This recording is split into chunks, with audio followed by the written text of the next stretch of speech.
এই ঘটনাটা মানে ঘটবে আমরা কোনো সময় আশাও করি নাই, বাট এটা মানে একটা অপ্রত্যাশিত ঘটনা।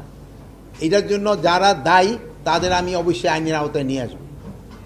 এটা একটা অপ্রত্যাশিত ঘটনা। এই ঘটনাটা আমিও ওই আসার পরে জানতে পারছি, এবং এটার জন্য যারা দায়ী আমি তাদের আইনের আওতায় নিয়ে আসবো।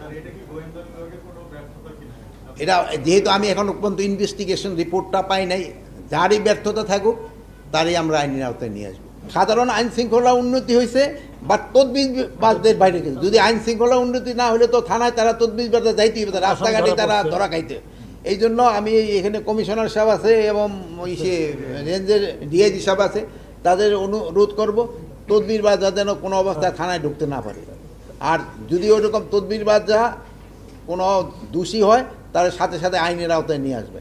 কেউ আইনের ঊর্ধ্বে নয়, সবারই আইনের আওতায় আনার রয়ে গেছে। আর একটা জিনিস সবসময় বলবো, নির্দোষী যে সে যেন কোনো অবস্থায় শাস্তির আওতায় না আসে, আর দোষী যে সে যেন কোনো অবস্থায় ছাড়া না পায়, তাকে অবশ্যই শাস্তির আওতায় আসতে হবে।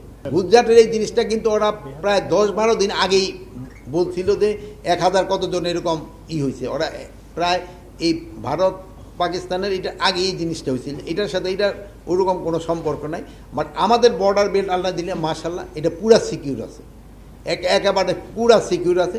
এটা আপনারা সবসময় এই এলাকায় দেখছি আপনারা সবসময় সাহায্য সহযোগিতা করে গেছেন এবং ভবিষ্যতেও সাহায্য সহযোগিতা করবেন। আইন শৃঙ্খলা বাহিনীর সাথে আপনারাও থাকবেন। এই আমাদের বর্ডার সবসময় সিকিউর থাকবে আল্লাহ দিলে।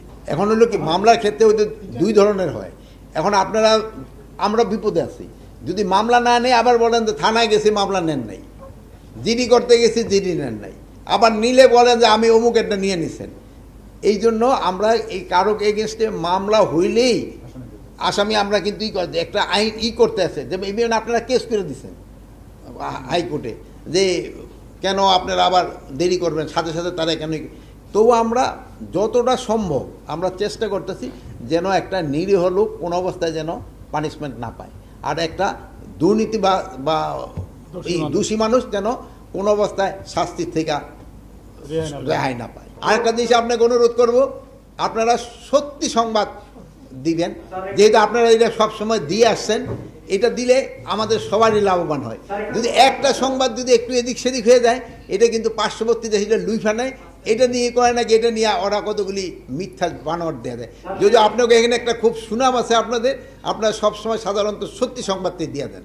আর আপনারা কৃষিক্ষেত্রে অন্যান্য ক্ষেত্রে যদি আমাদের যেই জায়গায় দুর্বলতা আছে আপনারা আমাদের প্রকাশ করে দেন, আমরা ওইটা রেকটিফাই করব। আমাদের ক্ষেত্রে যদি কোনো দুর্নীতি থাকে আপনারা প্রকাশ করে দেন দুর্নীতি। আমরা যদি কোনো ভর্তি বাণিজ্য বা নিয়োগ বাণিজ্যের সাথে আমরা জড়িত থাকি, স্পেশালি আমার ক্ষেত্রে আপনারা প্রকাশ করে দেন, আমার কোনো আপত্তি নেই। আপনারা প্রকাশ করে দেন, আপনি প্রকাশ করে দিলে আমার জন্য ভালো। যদি কোনো দুর্নীতিতে আমরা জড়িত থাকি আপনারা প্রকাশ করে দিবেন। আর আমাদের বড় সমস্যা হলো দুর্নীতি।